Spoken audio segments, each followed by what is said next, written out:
rejected everything that happened in Nepal. It took me 10 years, I kid you not, Asher, 10 years to really surrender to everything I learned in Nepal. 10 years.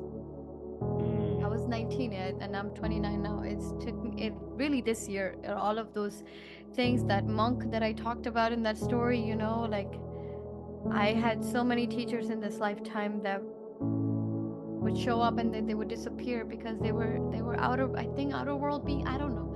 I don't think none of that matters. It's mostly like there were a lot of teachers sent to me in this lifetime and they show up as mysteries to guide me, and I just rejected. I really, really rejected because it felt so scary to lose my family.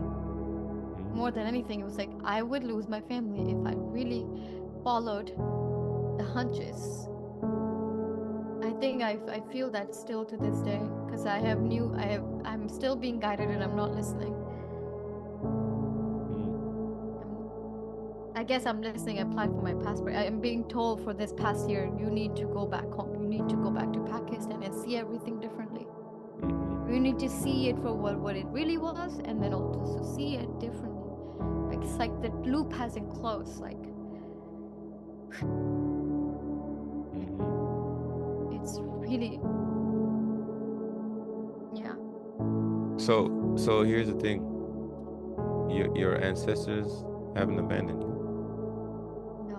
They be No. popping up and tell you, so you gotta go back home. You're right.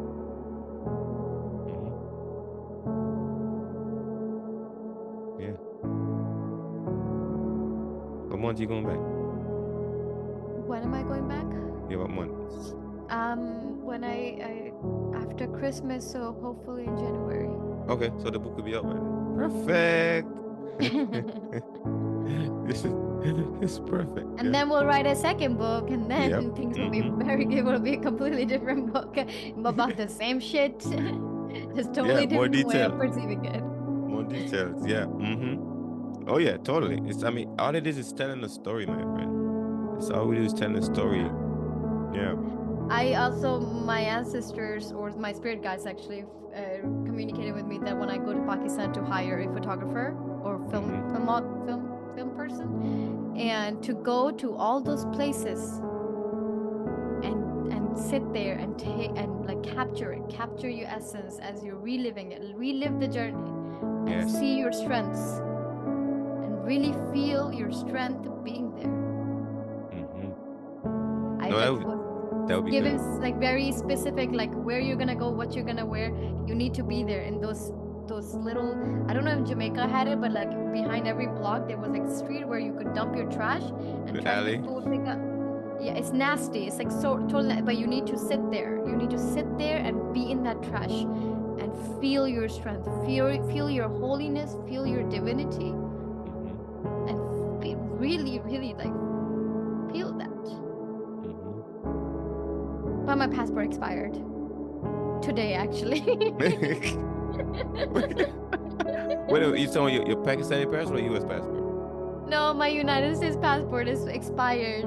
Literally. So, oh my gosh, funny enough. Okay, you gotta hear this, Asher. This month, 10 years ago, I went to Nepal. It was the first foreign country after coming back from the United States, after, migrating to the United States. And I got my passport in April.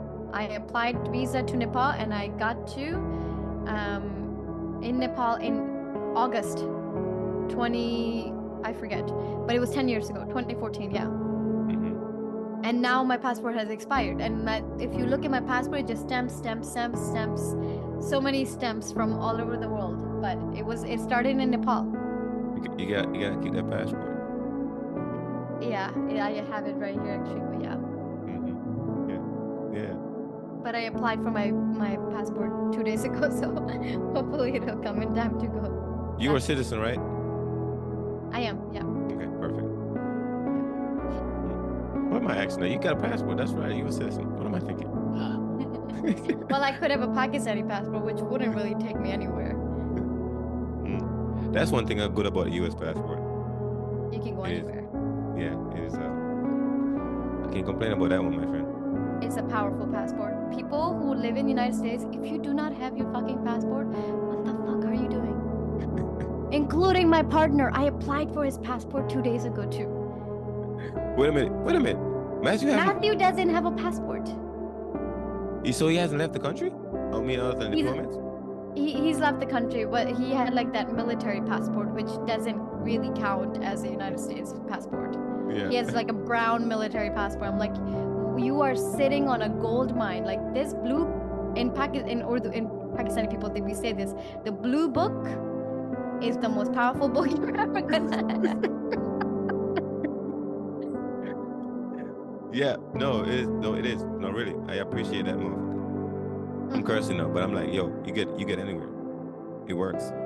Unless you be like, yo, I don't want to know from the US because they gonna try to snatch me. But we ain't go to those kind of countries. But yeah, pretty much goes anywhere. Don't go to Russia. And a few other places. I want to go to Russia. I like Russia. I really want to go to Russia. Me too. We gotta talk to Iona and what's the name? We got Russia. It must be so just powerful and indigenous. Like if you especially go to the mountains, like out of like Moscow, like it must be like, yeah, like Russian people are so cool. They're so smart and yeah. We gotta talk to Ilona about this. Yeah. No, totally. All right, so we are going to